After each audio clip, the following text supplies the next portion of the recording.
Tem uma imagem muito curiosa, e eu diria até meio perturbadora, que abre o material do nosso mergulho profundo de hoje. Imagina um espelho oval, bem antigo, sabe?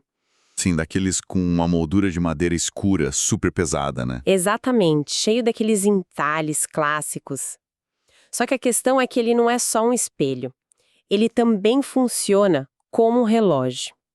Mas quando a gente olha para ele, os ponteiros dourados estão, completamente confusos, entortados, apontando para umas direções que não fazem o menor sentido lógico. E a superfície do vidro também tá toda caótica, certo? Nossa, total.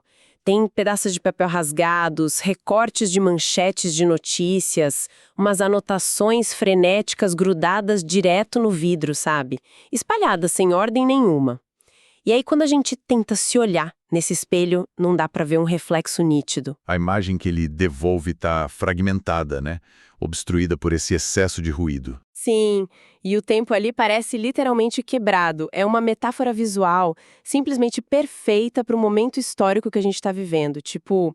Uma percepção totalmente distorcida de quem nós somos, uma vivência do tempo fragmentada e valores que estão ali jogados, sem hierarquia nenhuma. É, eu concordo.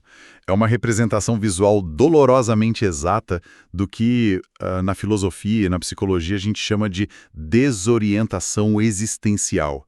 E a genialidade dessa imagem está mesmo nos detalhes. Porque o espelho deveria servir para quê, né? Para introspecção, para autoconhecimento. Exato, mas ele está coberto por demandas externas e o mecanismo que deveria nos orientar de uma forma super objetiva, que é o relógio, perdeu a função original dele. Ele virou só um gerador de ansiedade contínua. E é exatamente por isso que a missão da nossa análise de hoje é explorar o texto base chamado Nietzsche e os Valores Modernos, um estudo sobre o adoecimento moral do homem. O nosso objetivo central não é só fazer uma revisão teórica, mas entender por que a vida contemporânea parece uma corrida tão exaustiva e incrivelmente vazia para tanta gente. E mais importante ainda, a gente vai investigar como a filosofia do Nietzsche, que previu essa exata crise lá no século XIX, oferece ferramentas práticas para recuperar a nossa autenticidade e a saúde mental hoje.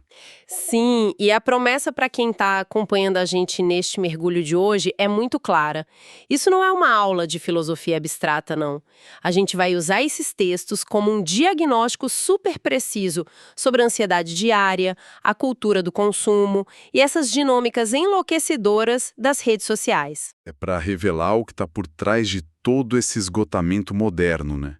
Porque os sintomas estão espalhados por todo lado, mas a gente raramente direciona o foco para a raiz moral desse problema. Ah, total.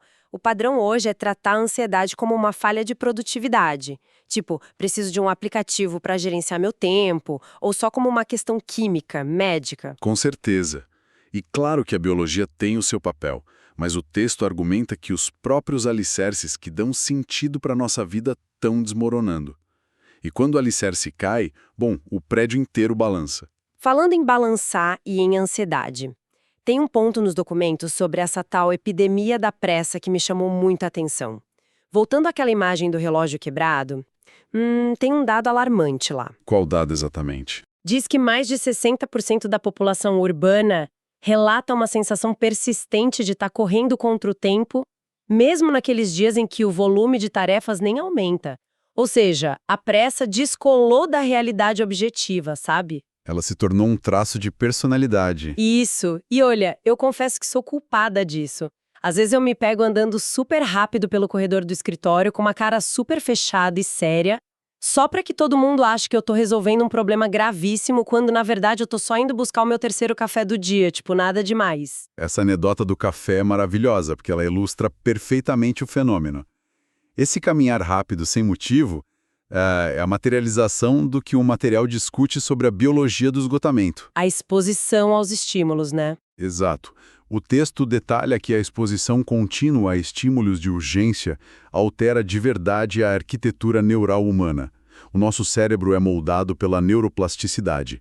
Então, quando a rotina exige reações rápidas o tempo todo, notificação piscando, e-mail com tag de urgente... Aquela pressão constante para parecer que você está muito ocupado. Sim, o cérebro começa a eliminar as conexões sinápticas responsáveis pela concentração profunda. O nosso sistema de recompensa fica hiperativo de tanta dopamina. A mente é fisicamente reconfigurada para buscar o próximo estímulo rápido. Ok, vamos destrinchar isso então. Porque se o cérebro está sendo reconfigurado para não suportar mais o silêncio, de onde vem essa necessidade original de preencher cada segundo com barulho e pressa? Aí é que a gente entra na raiz filosófica da coisa, no diagnóstico do Nietzsche sobre o niilismo. Ele observou a Europa lá do século XIX e percebeu que as antigas narrativas coletivas estavam desmoronando, sabe? Especialmente as estruturas religiosas, certo? Exato, por causa da ascensão da ciência e do racionalismo da era industrial. E ele resumiu isso naquela famosa frase, Deus está morto. E é super importante a gente pontuar aqui para quem está ouvindo que isso não era uma celebração ateísta, né? Não, de forma alguma, era um aviso de perigo. O que ele estava dizendo era tipo, atenção, a bússola que guiava a humanidade quebrou. E a gente não tem nada sólido para colocar no lugar. O resultado desse vácuo é o niilismo, que é justamente a ausência de um sentido superior. E o que acontece numa sociedade tomada por esse niilismo? Bom, se não existe um destino claro, um propósito maior, a gente passa a medir as decisões pelas métricas mais básicas possíveis, que são velocidade e eficiência. Porque a profundidade exige tempo, aceitação do tédio. E o niilismo não tolera a profundidade, então ele substitui isso pela aceleração pura e simples. Nossa, isso me traz uma imagem mental muito clara. É tipo estar correndo numa esteira de academia, só que no escuro total. Uma esteira no escuro, gostei da analogia. É, porque como a gente não faz a menor ideia de para onde a esteira está nos levando, nem se a gente está avançando de verdade na vida, a única solução que a mente encontra é tentar correr o mais rápido possível para enganar a si mesma. E aí o suor, os batimentos acelerados, a exaustão, isso tudo vira uma prova física para a pessoa de que a vida dela tem sentido. Sim. Olha como eu tô exausta, logo a minha vida importa. É bizarro. E no momento em que a sua atenção não está fragmentada, o silêncio interno toma conta. E é nesse silêncio que as perguntas terríveis aparecem. Por que eu estou fazendo isso? Ou quem sou eu sem a minha imagem pública? Correr na esteira evita isso. Mas olha, Aqui eu preciso fazer o papel de advogada do diabo. trazendo uma dúvida existencial super moderna. A culpa de toda essa pressa, dessa epidemia de ansiedade toda, não seria puramente da tecnologia? Muita gente pensa assim, né? Pois é, não foram os algoritmos das redes sociais e as gigantes lá do Vale do Silício que sequestraram a nossa atenção? Porque senão parece que a gente está isentando os verdadeiros culpados para focar na filosofia de um cara do século XIX. É uma objeção justíssima e super comum. Mas o argumento das fontes é muito categórico. A tecnologia atuou só como um acelerador. Ela intensificou um vácuo que já estava aberto. Então ela não inventou o problema. Não. A tecnologia não inventou essa nossa necessidade de fugir do silêncio. Sem aquelas referências profundas de que a gente falou, a sociedade ficou extremamente vulnerável a qualquer substituto barato de propósito. Ah, entendi. Então os algoritmos são apenas exploradores super eficientes de uma angústia moral que já habitava a gente. Exato. Eles lucram bilhões com essa inquietação, mas a raiz real é a quebra daquela bússola moral lá atrás. Certo. O que me leva a uma pergunta de transição fundamental. Se as pessoas estão ali correndo desesperadas nessa esteira no escuro, sem uma bússola moral própria e morrendo de medo do vazio, como que elas decidem a velocidade em que elas vão correr? Ou o jeito certo de agir? É a resposta instintiva, né? Elas simplesmente olham para a esteira do lado, elas copiam quem está perto. Se ninguém sabe o que é certo, o comportamento mais seguro é imitar a maioria. Isso é o que o Nietzsche chamou de moral de rebanho. O que nos traz para os dados de pesquisa citados nos materiais. E eu confesso que teve um número aqui que me fez parar e reler umas 3 vezes de tão absurdo. É aquele dado sobre a percepção moral, não é? Esse mesmo. A pesquisa aponta que 68% das pessoas entre 18 e 35 anos consideram a moral algo puramente relativo. Até aí, ok, reflete o cenário nihilista. Mas a estatística chocante é que 74% das pessoas admitem que modificam o seu comportamento e as opiniões públicas só para obter aprovação. 74% alterando quem são para agradar o grupo. Sim, mesmo quando isso vai totalmente contra os princípios internos delas. Como é que uma sociedade sequer funciona ou debate ideias se quase 3/4 das pessoas estão usando uma máscara de conformidade o tempo todo? O fascinante aqui é entender a mecânica por trás dessa conformidade compulsiva. Ela funciona como um mecanismo puro de sobrevivência psicológica, sabe? A gente tem pavor do isolamento, né? Total. E diante dessa incerteza absoluta que o niilismo traz, o rebanho oferece um abrigo quentinho, uma ilusão de segurança. Mas o pedágio para entrar nesse abrigo é caríssimo. Você anula o seu pensamento crítico. A verdadeira autenticidade custa caro, porque envolve você questionar, incomodar. Então a maioria prefere a paz artificial da mediocridade. Lendo sobre isso, me veio uma analogia. É que a identidade contemporânea parece ter virado uma espécie de fast fashion. Fast fashion. Como assim? Sabe aquelas lojas de shopping com roupas super baratas, feitas para durar só uma estação? Todo mundo compra para ficar igual e logo depois joga no lixo porque a tendência mudou. A nossa identidade virou um produto de prateleira, Nossa, faz muito sentido. né? A pessoa vai até o mercado das redes sociais e, compra uma opinião pronta, compra uma indignação do dia e veste aquilo publicamente como se fosse uma jaqueta estilosa. Mas assim que o algoritmo manda mudar a tendência, a causa vai para o lixo e ela veste outra identidade. É só um consumo simbólico para não ser excluída do rebanho. É uma analogia brilhante, porque escancara a fragilidade da situação. O perigo de vestir uma identidade de prateleira assim é que você perde a capacidade de ancorar a sua vida em um terreno sólido. Fica sem raízes. Exato, e sem raiz, qualquer vento derruba a árvore. O indivíduo vira refém absoluto da direção que o rebanho resolver seguir naquela semana. E a longo prazo, manter essa fachada que não tem alicerce drena toda a nossa energia vital. E é nesse ponto que a gente pode conectar a história da fast fashion com o próximo grande tema das fontes. Vamos pensar. Se a minha identidade inteira é feita de opiniões baratas e descartáveis, o que acontece psicologicamente quando eu encontro alguém na rua vestindo uma identidade feita sobre medida? Alguém que esculpiu os próprios valores? Isso. Alguém que é autêntico e não liga para a aprovação do grupo. Isso vai gerar admiração nessa pessoa inautêntica? Ou vai gerar uma raiva profunda?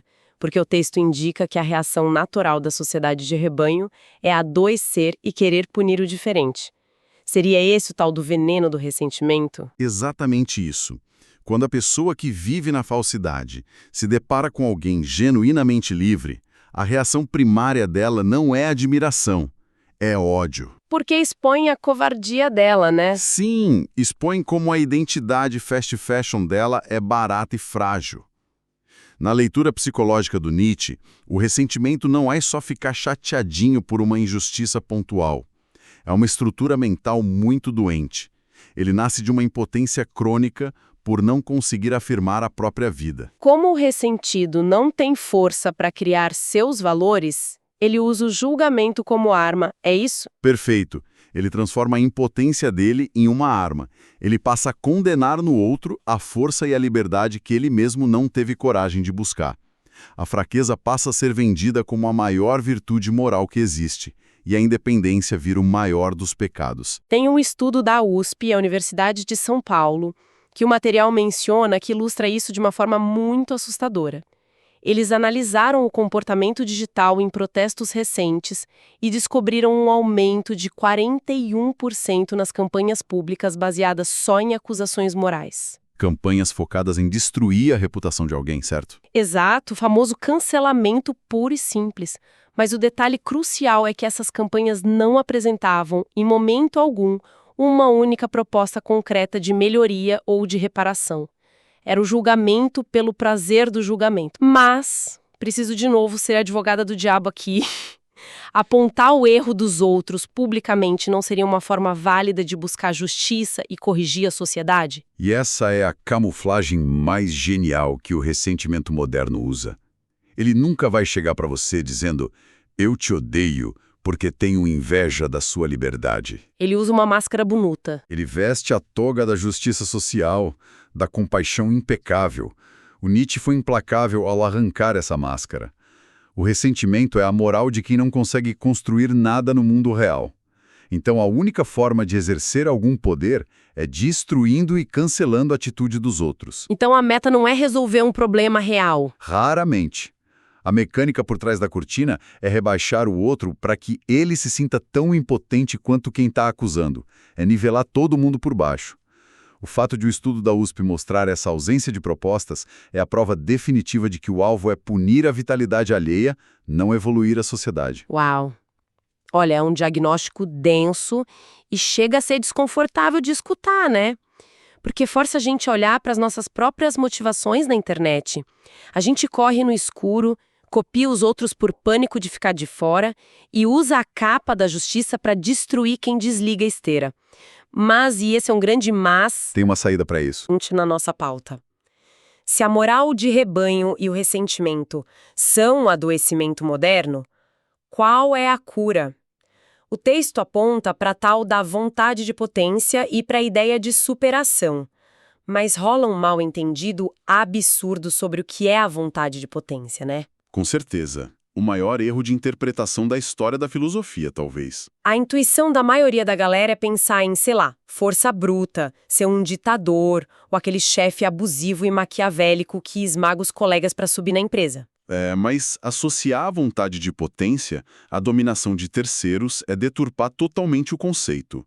Para o Nietzsche, a vontade de potência é um impulso fundamental de crescimento, só que focado no domínio de si mesmo, não do outro. Perfeito, as fontes trazem umas metáforas que corrigem isso muito bem.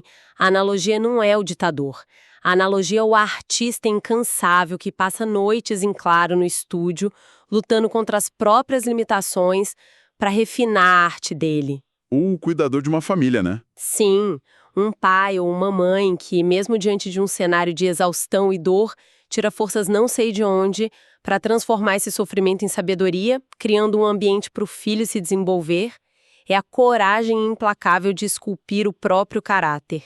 E as fontes trazem até ciência moderna provando isso na prática. Sim, isso levanta uma questão importante, porque é notável ver estudos recentes validando um filósofo do século XIX. Tem um estudo de Stanford no material que investigou a motivação humana a fundo.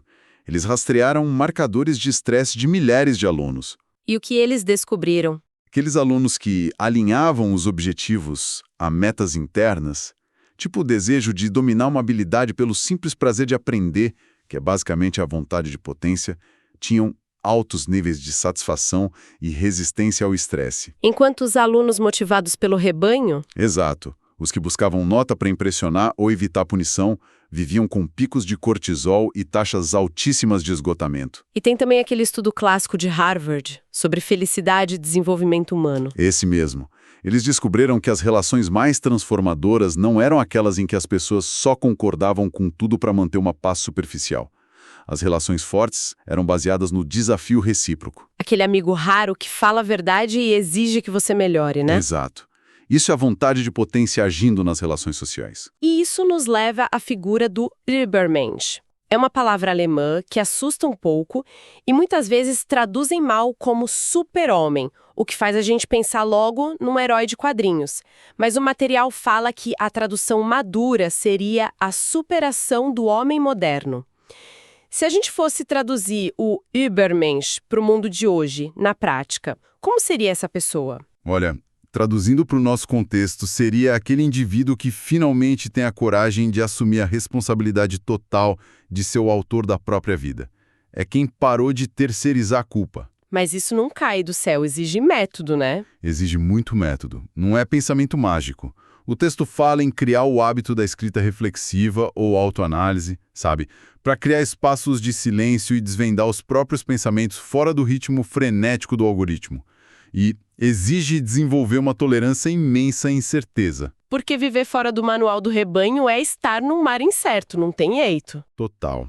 E, acima de tudo, exige suportar a solidão que vem quando você discorda da maioria. Ser o Übermensch, hoje, É a diferença entre ser reativo, tipo explodir no Twitter porque a manchete te irritou, e ser responsivo, agindo com calma, a partir de valores que você mesmo construiu. Requer uma honestidade que chega a doer, né? Ter clareza de olhar para uma indignação nossa e pensar, peraí, eu tô com raiva por um senso de justiça real ou isso é só meu ressentimento disfarçado? É olhar para uma opinião política e questionar se ela não é só um item de fast fashion que a gente comprou sem pensar. Exato. É o trabalho contínuo de pegar um formão e ir se esculpindo, tirando as expectativas alheias que estão grudadas na gente. É como limpar aqueles papéis e recortes colados no espelho lá do início. Fechou perfeitamente o ciclo da metáfora. O problema é que o nosso sistema atual falha nisso, né? A gente é treinado para obedecer e bater meta, não para criar autonomia. Sim, o sistema fabrica eficiência e obediência, mas a superação propõe que você olhe para a sociedade e diga: este é o meu caminho, a minha escolha, qual é a de vocês? Porque um caminho absoluto que serve para todo mundo não existe. Quando o indivíduo abraça isso, o poço do ressentimento seca na hora. Claro, porque quem está muito ocupado esculpindo o próprio destino não tem energia para invejar ou julgar a esteira do vizinho. Faz todo sentido. Então, o que tudo isso significa na prática? Fazendo uma síntese dessa nossa jornada filosófica. Que jornada, hein? Pois é, a gente começou encarando aquele espelho antigo e quebrado, cheio de ruídos, que mostra perfeitamente a nossa prece e o niilismo de correr no escuro. Aí passamos pelas armadilhas de vestir essas identidades descartáveis só para garantir um espaço no rebanho e fugir da solidão. E desmascaramos o ressentimento, né? Isso. Entendemos que muito julgamento moral por aí é só impotência disfarçada de virtude.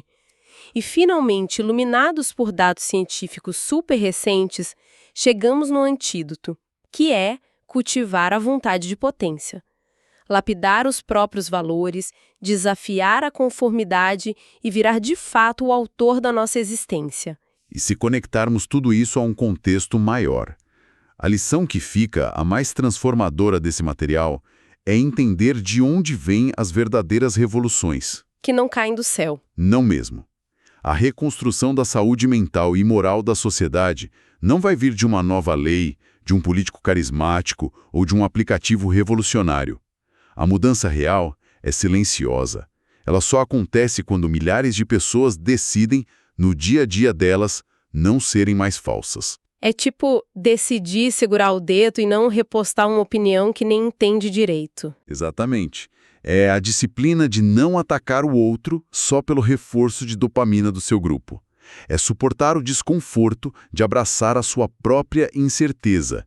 Essa soma diária de atos de integridade é a única coisa capaz de parar a engrenagem do adoecimento moderno. Bom, é uma responsabilidade assustadora, sem dúvida nenhuma, mas ao mesmo tempo é a coisa mais libertadora que alguém pode escutar.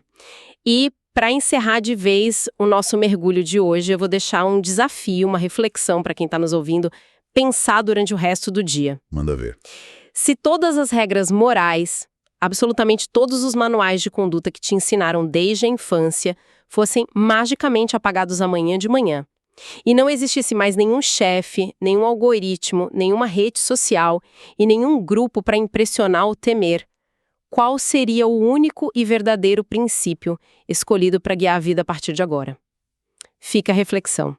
Muito obrigada pela companhia e até a próxima.